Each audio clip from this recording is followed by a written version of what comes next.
Assalamualaikum warahmatullahi wabarakatuh.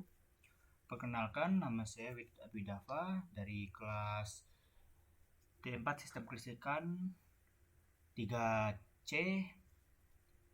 Perkenalkan, nama saya Widit Abidava dengan nomor induk mahasiswa 2041150012. Di sini saya akan mempresentasikan dengan tema atau judul gardu induk. Oke, lanjut. Jadi, perlengkapan yang ada pada gardu induk.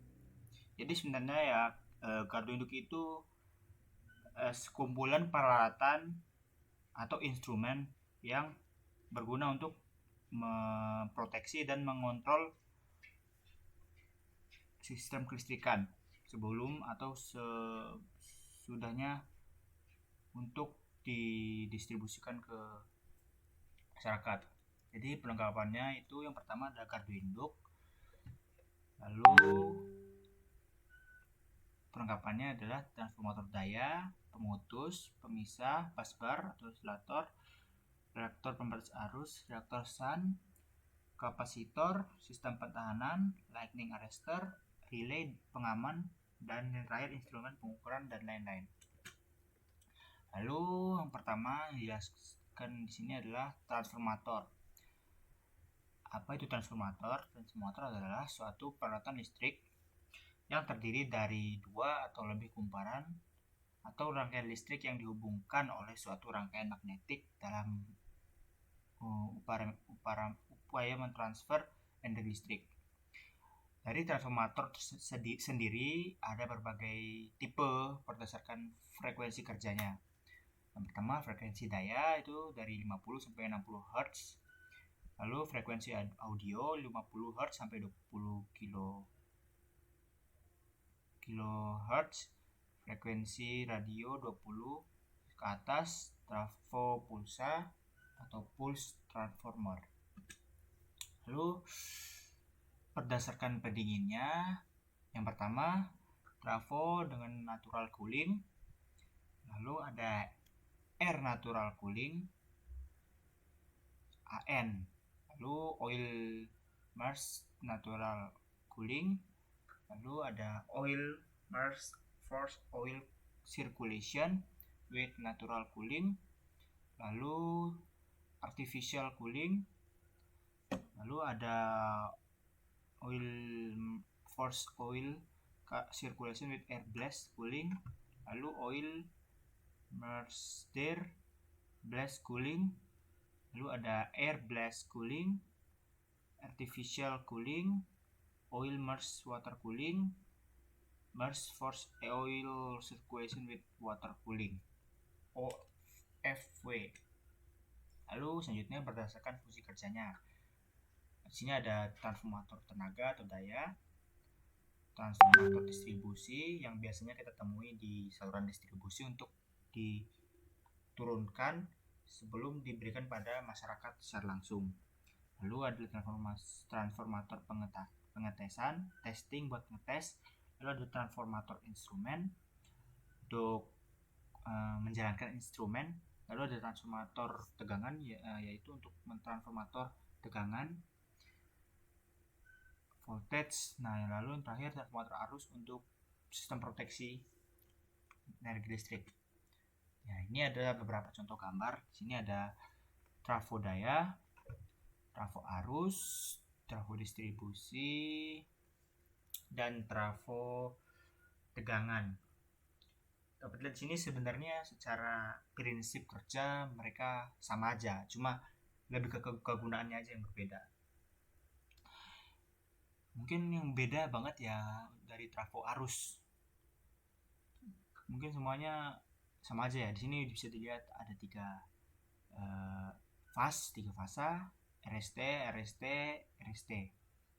Ya, selain itu juga mungkin dari segi tegangannya beda.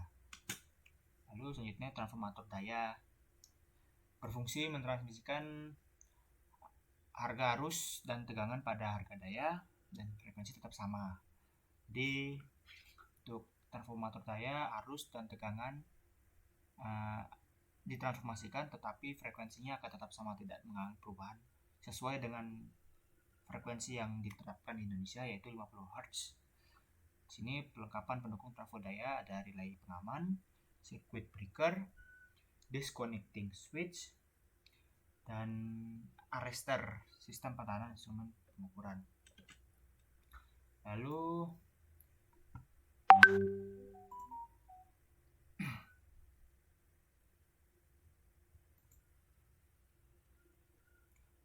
selanjutnya ini adalah gambar-gambar dari kayak koil gitu, maksudnya sini trafo arus berfungsi mentransformasikan harga arus dari harga yang besar ke harga yang diinginkan untuk keperluan pengukuran dan pendeteksian, memperkecil bahaya risiko adanya arus yang besar, baik untuk peralatan yang lebih, memperkecil rating dimensi alat ukur.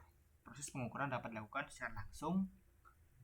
Hasil deteksi pengukuran dapat dilakukan secara langsung. Hasil deteksi pengukuran lebih mendekati ketelitian yang tepat akurat. Lalu selanjutnya transformator tegangan bekerja sama seperti trafo arus, tetap mentransformasikan harga tegangan untuk keperluan pengukuran dan pendeteksian. Lalu selanjutnya adalah memperkecil bahaya risiko adanya tegangan besar, baik untuk peralatan terlebih orang. Lalu memperkecil rating. Proses pengukuran dapat dilakukan secara langsung. Hasil deteksi pengukuran lebih mendekati ketelitian yang tepat akurat.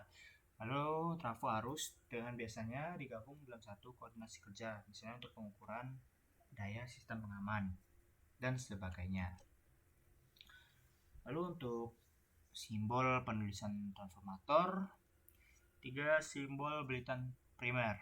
Nah, untuk strip atau minus dimasukkan untuk tegangan yang berbeda dari kumparan berbeda, dimasukkan untuk tegangan yang berbeda.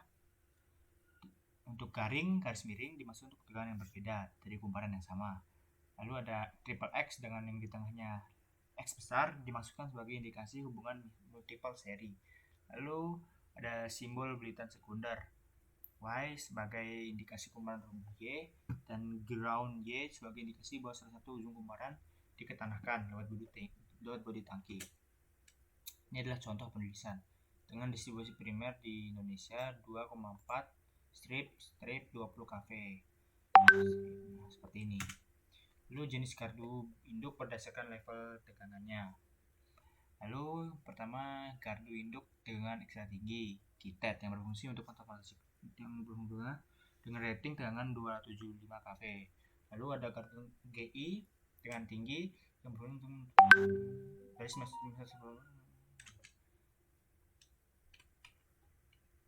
rating dengan tegangan 150 kV dan 70 kV. Lalu gardu induk berdasarkan pemasangan peralatan, gardu induk pasangan dalam, ada juga pasangan luar.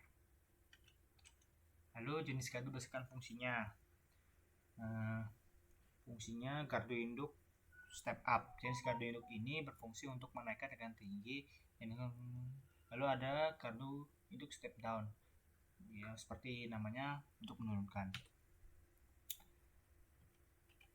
Lalu untuk jenis gardu induk berdasarkan isolasi yang digunakan ada pertama gardu induk isolasi udara. Jenis gardu induk ini menggunakan media udara sebagai isolasi antar bagian yang bertegangan dengan bagian lain yang bertegangan juga. Karena menggunakan media udara, maka gardu induk ini ditempatkan di luar ruangan. Gardu ini adalah tipe konvensional. Lalu ada gardu induk isolasi gas SF6. Gas ini menggunakan media gas sebagai isolasi antar bagian, yaitu gas SF6 yang bertegangan dengan bagian yang bertegangan dan juga antara bertegangan dengan yang tidak bertegangan. Lalu untuk